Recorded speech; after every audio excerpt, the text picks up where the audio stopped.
Hi, everybody. Welcome back to Don't Hate the Gamer for the first week of November 2017.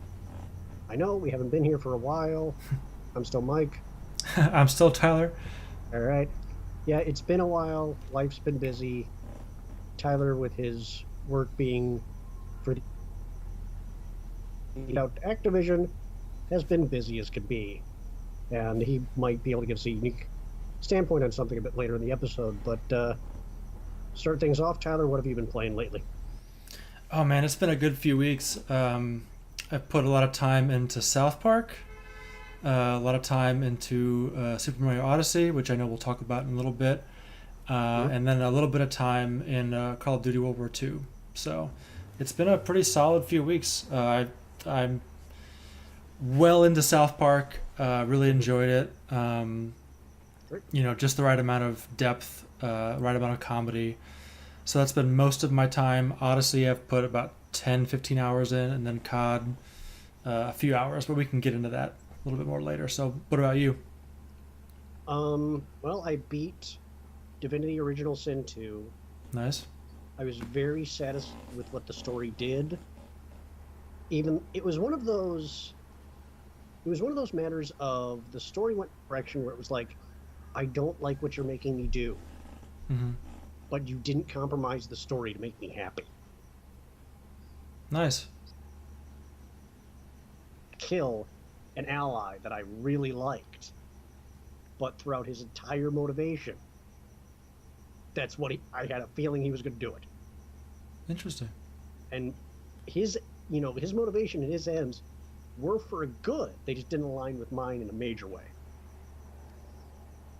It's one of those. The story's always complex. I love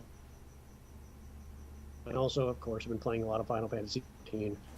I've also been kind of watching Let's Plays for Assassin's Creed Origins and Wolfenstein 2, Yeah, yeah. which are both great releases um, that came out since the last time, we spoke in a news episode anyway, because we've been doing our Let's Play for Divinity Original Sin 2, Hmm. and we're slowly making our way through that because Chapter 1 is massive.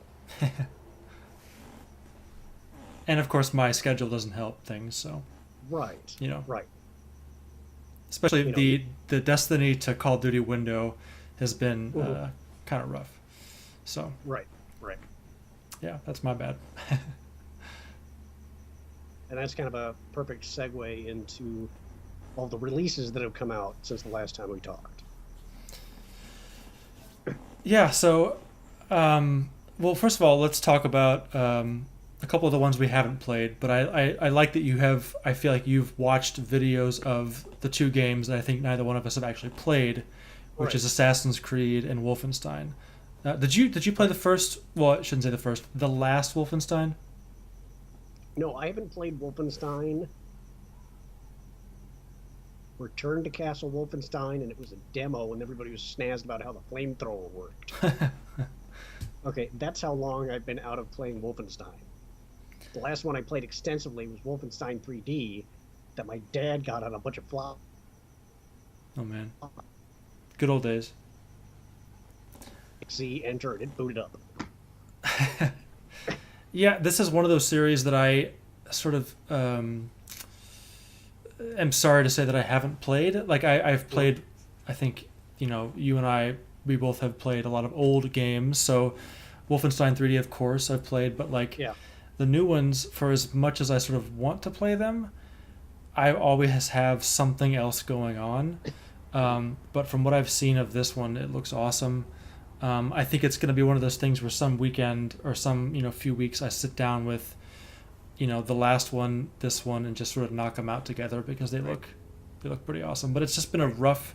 I shouldn't say rough. It's been a rough in a good way last few weeks with just like week after week we have crazy releases. And Assassin's Creed too. Like I played the first one and then just sort of skipped the rest, and then now this one Right. seems like a good one to jump back into.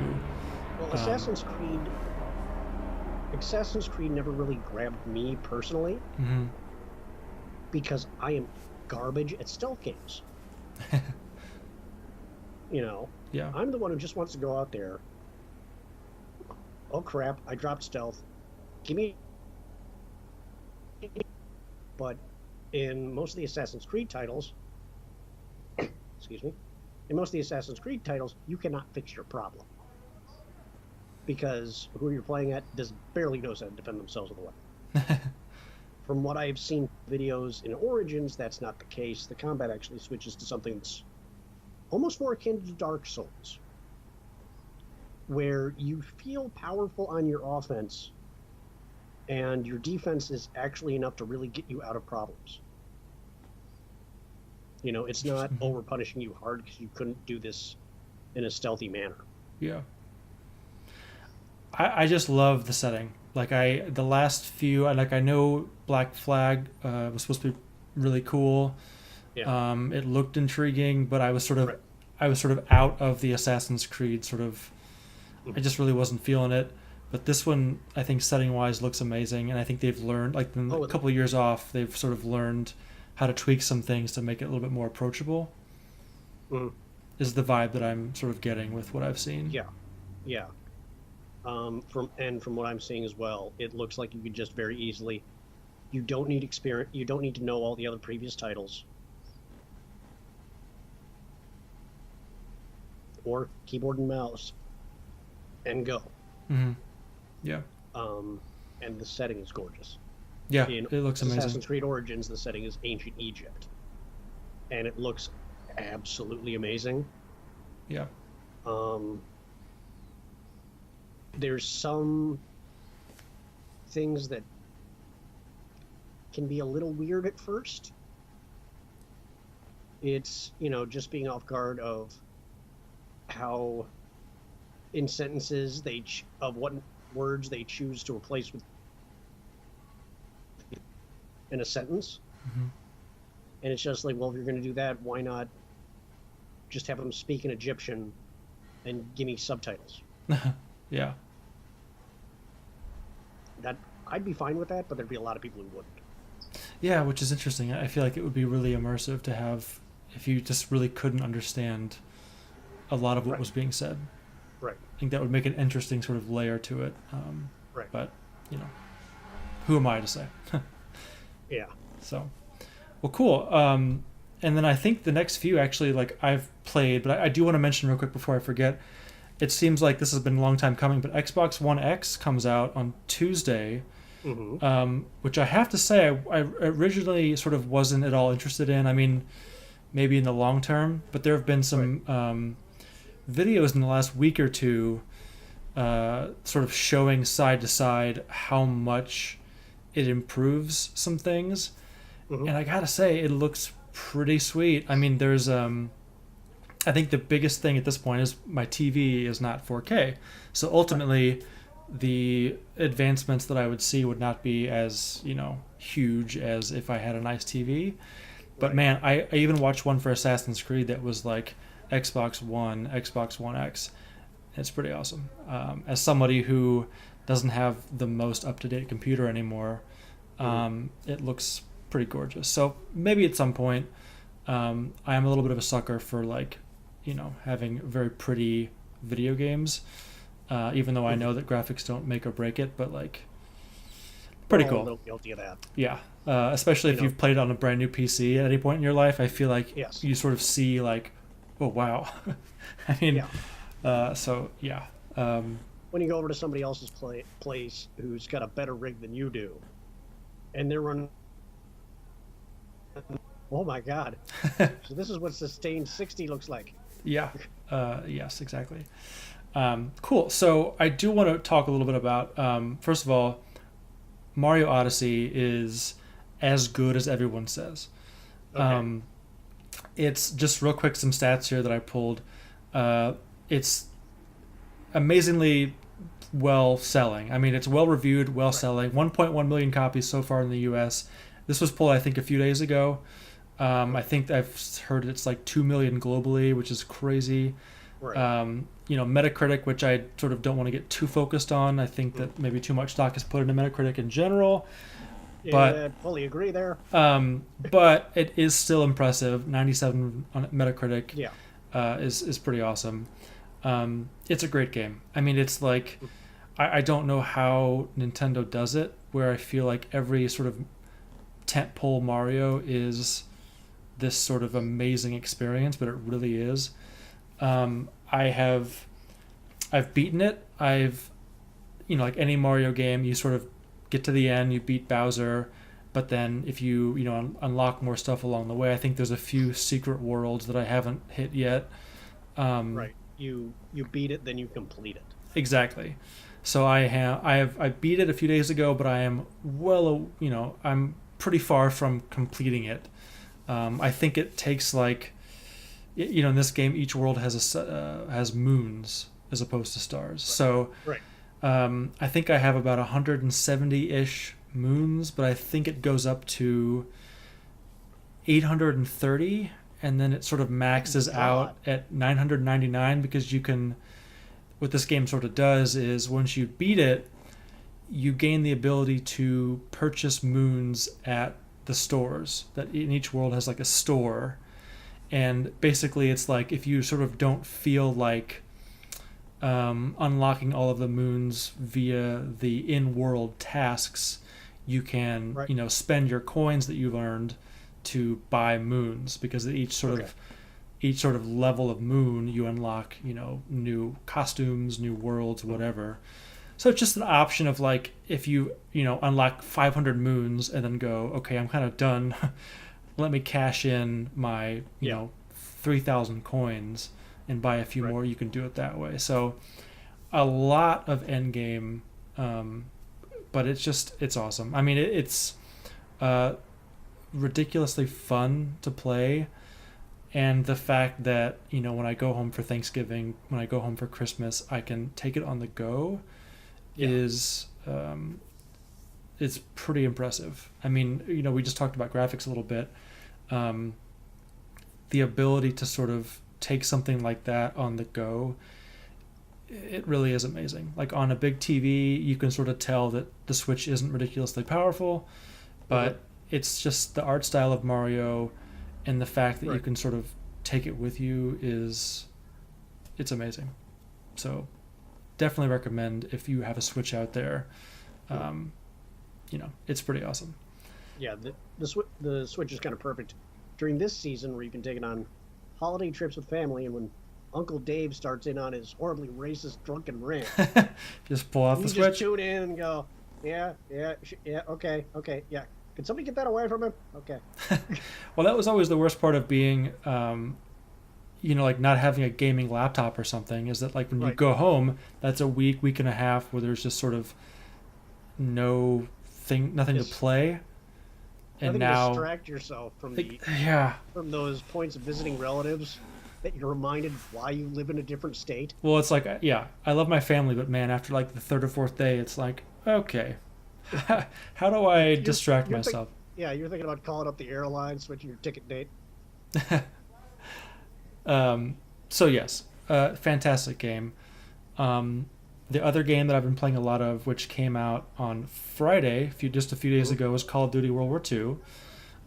Full disclosure, I work for a company that does the community management and sort of research for Activision.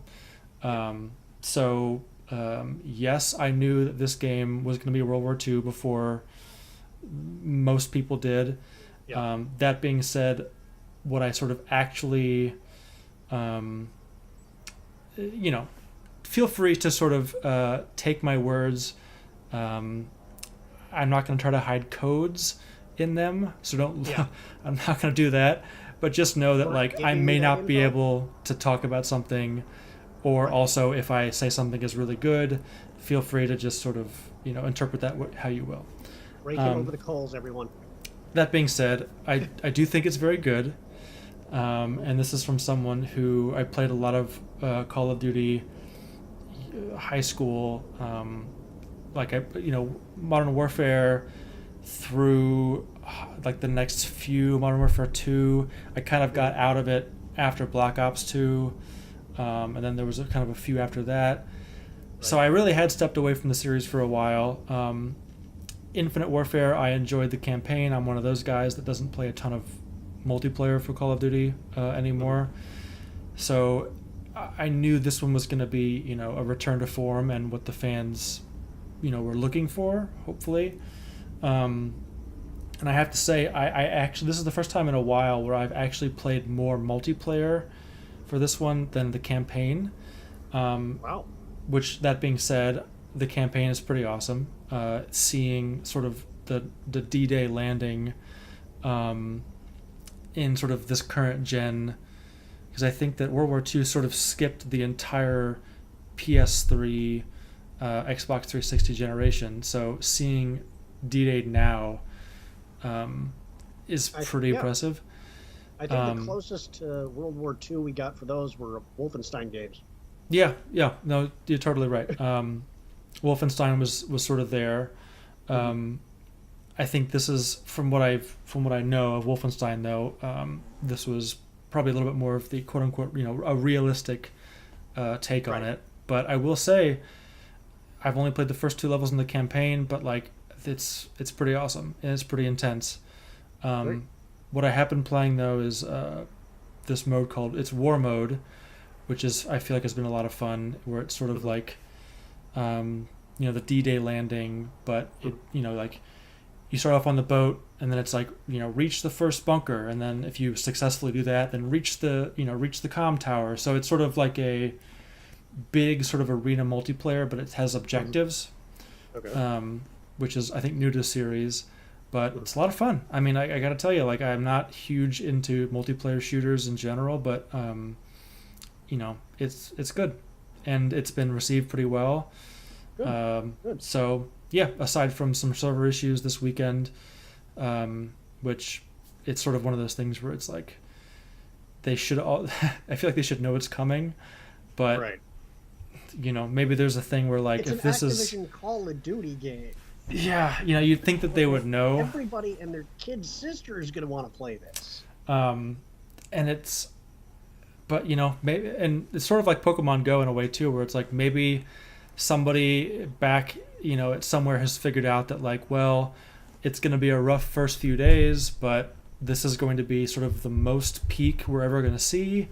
So maybe we just ride the storm for a few days and then now it's going to be fine. I don't know how it works. That's something that I sort of don't know. So who knows? I, of course, don't want anybody in the community to have issues, so I think servers would have been kind of nice to have, or more of them anyway. But other than a few hiccups this weekend, it seems like it's going well. People like it. So yeah, that's, what I've been playing all weekend. And that's what I've been working on all weekend. Yeah. So sorry, I've been talking a lot. Do you want to chat about BlizzCon a little bit? I'll take the rate. Yeah. Blizzard came out screaming, "We've got a whole lot of money and we want more of it," which is basically what BlizzCon is. The biggest info that we have is that first off, StarCraft 2 is going free to play. And from what I've parsed, this may not be all the information, is that the first game, Wings of Liberty, will be free for everybody to play. Multiplayer will be free to play to a capacity. The co-op mode will be free to play up until level 5, with each one of the co-op commanders. And if you have Wings of Liberty already, then you get Heart of the Swarm free. Like if you had Wings of Liberty before this announcement, you would get Heart of the Swarm free. So you have 2 pretty beefy campaigns for free already. Or 2 big campaign. So that's a big major announcement. They didn't have anything for Diablo at this one. They actually said that quite a few months before BlizzCon happened, that they were not going to have any Diablo announcements. So I think that was just to temper expectations and let people know, okay, this is what we're going to have. Because the big thing that happened at BlizzCon were major World of Warcraft announcements. Mm-hmm. First being World of Warcraft Classic, which is they basically just announced, we are working on vanilla servers. We heard you. But they gave no ETA. This was basically an announcement to say, hey, we're working on it. This is confirmation. new vanilla servers. I'm going to loop back around to that. Personal experience. They also announced their new expansion, Battle for Azeroth, where it seems like they're wanting to go back to the past few expansions a bit. Good or evil, that the Horde and the Alliance put aside their differences for a bit to fight against. Now they want to come out and get back to the roots of it's Horde and Alliance beating the crap. They just can't share this planet without beating the crap out of each other. No matter what evil Doom-like minion is bearing down on us all. It's going to have a heavy PvP focus, and it's actually going to change how PvP works on the entire planet, on the entire game. That are just PvP or just PvE and are saying, listen, if you want to have a PvP experience, you go to a town that is probably going to be seen as a sanctuary or a safe area, like a capital city like Stormwind. You flag yourself for PvP, and then when you leave Stormwind, they're going to do their instance phasing thing, where the only other people you experience are also PvP flagged. And they've been saying if you play like this, we're going to give you incentives or extra bonuses to counteract the fact that you have to dodge other players. You know, or you can run your PvE way and you get your normal bonuses, but you don't have to dodge other players trying to actively kill you. Which I think is very fair. Because the completed quest, if, you know, Dave the Gnome Killer is camping the quest acceptance at the far end of the ridge, and he's just, you know, got a bit of a hard-on for killing you because he... So that's going to be their, you know, major thing. Now to a different title, Overwatch. Their big announcement was that they are going to have a kind of Blizzard world map that they introduce, and it looks almost like a giant Blizzard game. Yeah, I saw this. Yeah, so it'll be interesting because, hey, new map, awesome. The other big thing the name of Moira. It is a... I want to see if I can get all this right without having to look it up, so... Laboratories, which is one of the factions of the lore for Overwatch. And the way her mechanics work is she can heal other players with one hand or deal damage to enemy players and heal herself and refill her own resource with that damaging attack. It's like a vampire type attack. And these are both at ranged. And her ultimate is this, like, what I define as a smart ability, where it's this giant beam, you know, almost like a Goku-sized Kamehameha energy blast. And while it's going out, if you're an enemy, if you're an ally within the path of that, it heals you. So basically, she doesn't have to worry about friendly fire when throwing this down. Interesting. It decides whether, you know, it decides who it's going to hurt.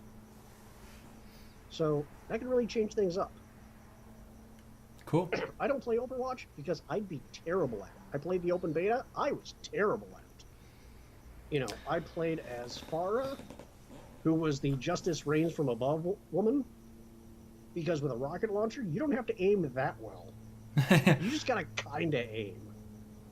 Yeah, I always liked the rocket launcher in Quake 3 for the same reason, so... Yeah. Aim for feet. Yeah. But, no, I want to loop back around to the vanilla servers. A lot of these people will vanilla. First came out. I don't think these people fully remember what that was like. I am not talking about server stability. I am talking about classes not working. If you were a druid or a paladin, you had You had a damage dealing talent tree and damage dealing abilities. You had a defensive talent tree and defensive abilities. And you had a healing talent tree and healing abilities. For both of these classes, only the healing tree actually worked. For the druid, it did not offer enough defensive mitigation in survivability to be viable to do anything meaningful for a party. For the paladin defensive talent tree, it literally worked against itself. It had the only way to increase your chance to block an attack with your shield was triggered when you got crit in the face. If you're trying to tank an S, and there were various things wrong with it throughout the talent tree. This is something people are forgetting. Now, a lot of these were fixed with its first expansion, but when it went by the really, really old MMO mechanics. Fighters were your tanks. Your DPSer was your DPSer. If you were a healer, you healed. I don't care if you had options for attacking, you healed. Mm-hmm. If you were a hybrid, you healed. And there were other matters that I think people just aren't remembering. Well, it does. When I first heard about this, it does make you wonder. Like, I'm sure that they know that. And I just wonder, like, are we going to? Would you actually get a classic, like the original version? But broken skill trees and all, or would they sort of give you a cleaned up original version? Well, that's the question that a lot of people are wondering. Yeah. What I'm hoping to see is that they find a way to do it classic-ish. Yeah. That a lot of people have about current MMOs is the erosion of the sense of community in a server. With various mechanics that increase the ability to be able to access other servers with automated party finders and mechanics such as that, you don't have to communicate with other people on your server to find a party. Yeah. To form up some sort of guild or some static party group. You can just group up with these random people that are parsed out, automatically form a party, automatically get thrown into a dungeon, go screaming through it 300 miles an hour, swinging your axe and everything, gather you loot, leave, and you wouldn't have had to say. And that I empathize with. That sense of community heavily got eroded. And back in those old days, it was there. Yeah, it's interesting. I didn't play World of Warcraft, but a good friend of mine who I had occasionally played Final Fantasy XIV with and various things mentioned that exact same thing of those early days, early months, year of back when it was tougher. Some of those things weren't as easy to do. You had to find people. You had to think. I mean, I'm speaking from ignorance here, but like, essentially the same thing that you just said of like, whatever challenges were in those first versions, really created a sense of community and a strong attachment to the players on your server. Right. Which has been totally lost. And I think in the name of sort of making things easier, which has pros and cons, but ultimately, yes, it's funny because I was just thinking the whole time that you were talking, like, I've heard that from other people, and right. It is interesting that that's sort of a thing that goes by the wayside over time. Right. I think we'll go back to that internally and scrape up the old code and get it working with how they've apparently changed so many things under the hood with that barely anything of the original code exists. Mm-hmm. So they're kind of having to reinvent the wheel again. Yeah. It'll be interesting to see what they do, what choices they make, and how long it takes for them to make this. I do hope when they do decide to go back to this, they do a modified version of it's not quite back to the beginning.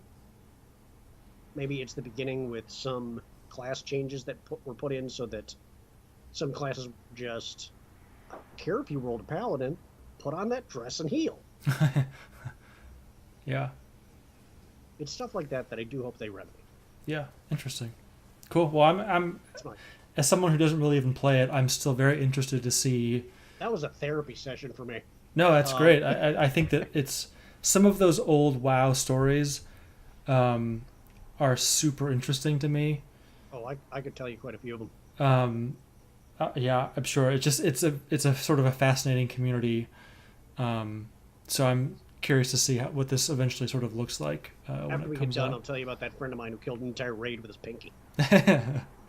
Well, I know we're sort of coming on a time here. I do want to touch just real quick on, and I don't know that we need to go too deep into it, but I do want to mention the Last of Us 2 trailer.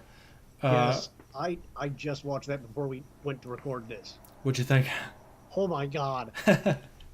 Oh, it was okay. If you have not seen this, pause it right now. Pause this video. Go watch the Last of Us 2 trailer that was at London. Oh man, it's like I just forgot. It was like London Games Expo. Yeah, I think so. Watch that trailer. Yeah. After you get done, after you've removed your hands from your eyes, come back, play this again. Okay? We'll wait. Okay, you're back by now. I have a big problem with breaking of bones. Understandable. Just the direct with a fucking hammer. Oh, the pop, watching the arm turn like that.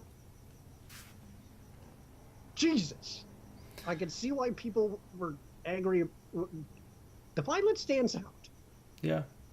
Okay, a woman, it's this wackaloon nearly disembowels someone, but it's interrupted by first that one woman comes up screaming, which stops that.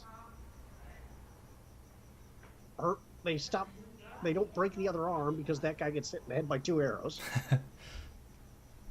I can see why the violence was up. A story about a very horrible time and how people are coping, and I'm using the word coping really lightly. Yeah, I mean, Yeah. they've said that if the Last of Us sort of theme was love, then this one is hate, and I think it's I understand sort of the shying away from, for lack of a better phrase, like the sort of the violence porn, where it's sort of just like, what are we supposed to take away from that trailer other than the violence? I don't really agree with that. I think, if anything, maybe, I think there's a case you could say that maybe this shouldn't have been the trailer to sort of show up at a conference like this, or, just like all of a sudden, like, hey, here's a lot of violence. Right. This I get that. needed prep. That's sort of as much as I will give the argument, because I feel like this needed some talking head out there to give preface and context like for this horrible thing we were about to watch. like a red band, like, hey, maybe look away. Yeah.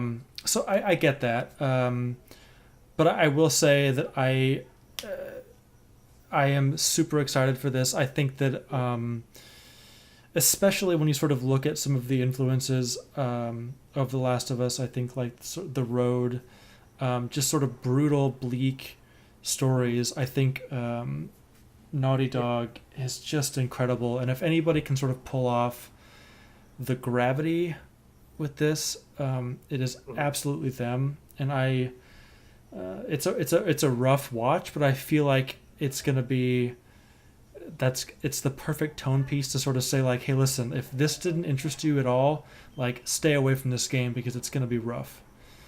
Right. It's a very, the world is dark. Yeah.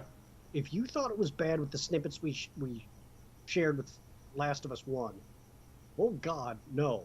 Worlds get dark. Yeah. So yeah, we don't need to go too deep into it, but I think it's a fantastic trailer. I think it brings up a very interesting discussion. But I think, man, like the Naughty Dog sort of pedigree, like it's going to be an amazing game. It's going to be a rough game. Right. And this was sort of like a warning piece almost. Right. Like, Yeah. if this is what you're getting into with this game. So I know we don't really know much about it other than the little bits we've seen. We don't really even know when it's coming out. Could be a couple of years from now. Right. We know Joel and Ellie are still, the characters you follow. Yeah, which is interesting too, We know because it gets fucking evil apparently. well, there was some speculation that from what we do know,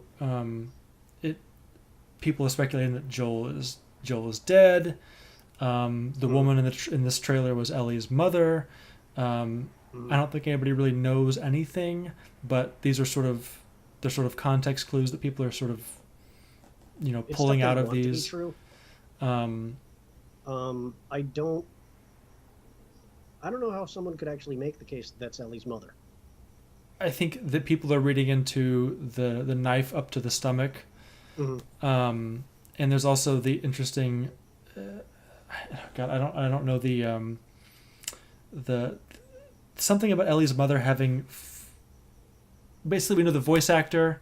There have been hints of like Ellie's mother's name is 4 letters, so the voice actor plays, I think Neil Druckmann tweeted out, I think it's Claudia Black, plays, and then it's like 4 spaces, so she plays somebody who has 4 letters in their first name.